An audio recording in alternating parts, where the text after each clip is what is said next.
During a recent episode of the OGs podcast with Udonis, Haslem, and Mike Miller, UD talked about how important Chris Bosh was to the Heatles championship squads.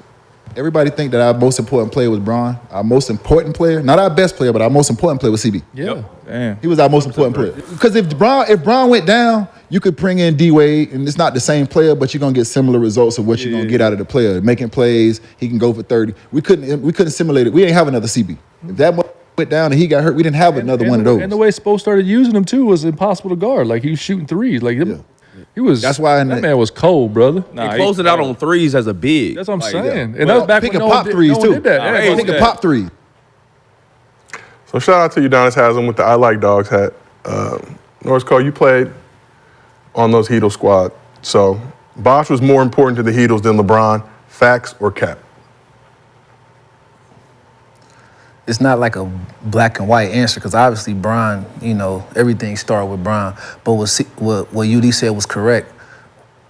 We ain't had nobody else like CB. You know, if Bron went out, you know, nobody is Bron, but D-Wade can put on a clinic and put 35, 40 up, get 8 assists for a couple series if we needed him to. If CB was out for too long, we had nobody else like him to create those mismatches. So in the context of what he's talking about, it's fact. You know, it is a fact. Bron was our best player, but you know, without CB, you know, we don't win those champs because he's the only model like him on our team.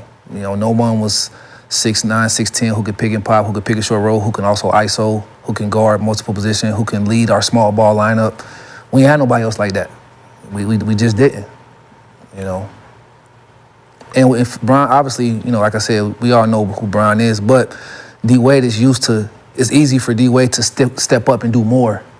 You know, if, you know, God forbid, something would have happened to Bron during the series or whatever.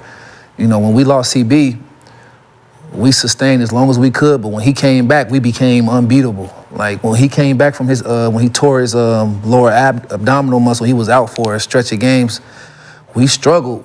You know, we made it happen, but we struggled. But when he came back, you know, he came back playoff, we became unbeatable when he came back. Okay. So Kenya, Bosh was more important to the Heatles than LeBron. Facts or cap? Keep it in context. I don't like how you keep saying it like that. Yeah. He ain't saying it like how you keep saying it. Like, how do you want yeah, you keep saying it like facts or cap. Like, is he more important than LeBron? Like, just you articulate your point. Okay. Because, do you hear how he said it? He's a trickster, yeah, he's a trickster, man. We all saw the clip. I can see what they're saying. Like, I understand it. Like, I get it. Like, yeah, he was a lot of people. He did create matchup problems because the way the game was going. Yeah, so no, I think it's fact. So I'm not going. Because they were in it. So how can I dispute something when Norris was there and Udonis was there? Like, and how can I dispute anything when somebody else in real time? So no. For sure. I'm not challenging you, Udonis Haslem. He has my respect. Nah, because you know it's Bron sexuals out there that every time I'm a big LeBron fan. I'm just curious. That's why I asked you. You were there. Yeah, we got to be able to keep it real. Y'all. I'm a reasonable LeBron fan. Nah, you are, but I'm just saying, you know, there's others out there that's, you know. A lot of people got upset. They pointed out that Bosh missed, I think, nearly the entire Pacers series, first 4 games of the Eastern Conference Final in 2012. We mentioned that. Yeah, and team was still able to win. Yeah, but we had to get we had a series after that we needed to win. Exactly. That we don't win without CB1. Exactly. Also but you got to talk about the Game 6. Yeah. Coming up with the block on Danny Green. I'm trying to tell you. To preserve that championship in clutch moments. So, Gil. The whole style of play was different. So I'll word it differently. Bosh is the most important part of the Heat Big Three. Facts or cap? I played for the Wizards. Okay. You are an astute basketball fan, scholar of the game, as some would say. What team did he play on? He played on the Miami Heat. What team did UD play on? Miami Heat. What team did Mike Miller play on? They were also a member of the Miami Heat. What did all 3 of them say? They all said that CB So that's what you're rolling with? Yeah, I'm gonna roll with the motherfuckers that was on the court with him, in the game with him.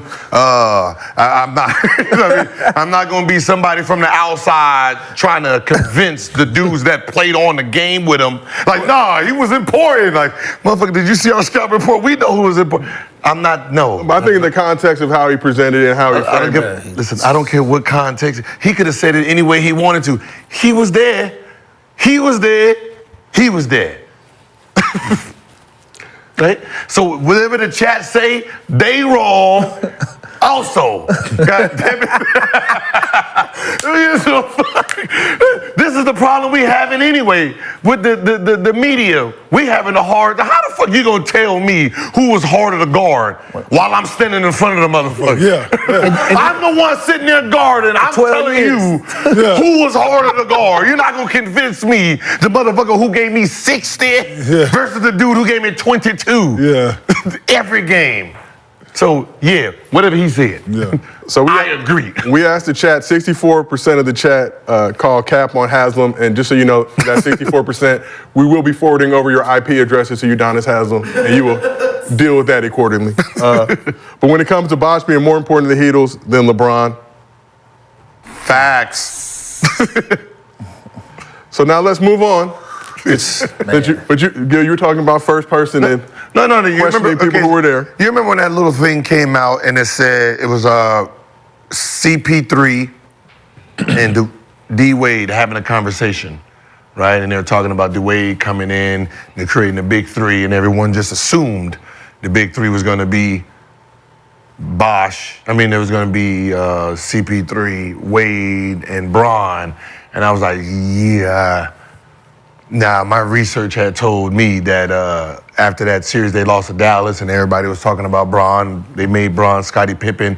It didn't look well. Bosh played well. Dwyane Wade played well. And they're trying to figure out if they can do this with Bron. And him and, D had a conversation. they were having a big debate on power. And they reached out and there was open ears to if there was going to be some trades. And that trade was not Bosh at the time. It was going to be for LeBron. It was either going to go get Dwight Howard, because what's the name, loved Dwight, and having Bosh and Dwight back there with Wade or CP3, Bosh and Wade, and everybody thought I was stupid. Now you hear players over there like, yeah, Bosh was way more important. Like, you can see what everybody was thinking at that time. Even though, sometimes it's kind of hard to really quantify what players bring. But sometimes even when we're playing, we're like, damn, just like I'd rather be on the court with dude because it makes it a little easier for me versus that happens too. When you have Bron and Russell, like I want AR. I don't want Russell on. Me and Russell the style don't match. Our styles don't match. Right. Give me AR, and we over here looking like, he averaging triple-double, he Hall of Famer, but certain players have different things when they're out there together. Exactly. That's all. I'm merely a host. I will take these gentlemen at their word. That's why it's amazing. That's why fans, these player podcasts are very important to history itself, because you get the player's perspective. You get what the player said, how the player felt in that moment. You get his real emotions. You get what he was thinking in real time, it's still a reflection, but you get to hear from their standpoint, like, especially like with the George Karl, like, y'all, you didn't do nothing for us. You actually hurt our chances because we envied you the whole time. So, we coming in the game, thinking about like, oh, if this nigga just leave and let everybody open up, we can win. Right? So when you hear it from the player's perspective, you really get a real feel of how the game was during that time versus what media was saying. Absolutely. And that's why, the player's voice is very important today in real time, so you can really get a sense of how the game was playing, how we reflecting on the stories we tell. So shout out to all the player podcasts, but especially Gil's Arena presented by Underdog Fantasy. Whoop, whoop.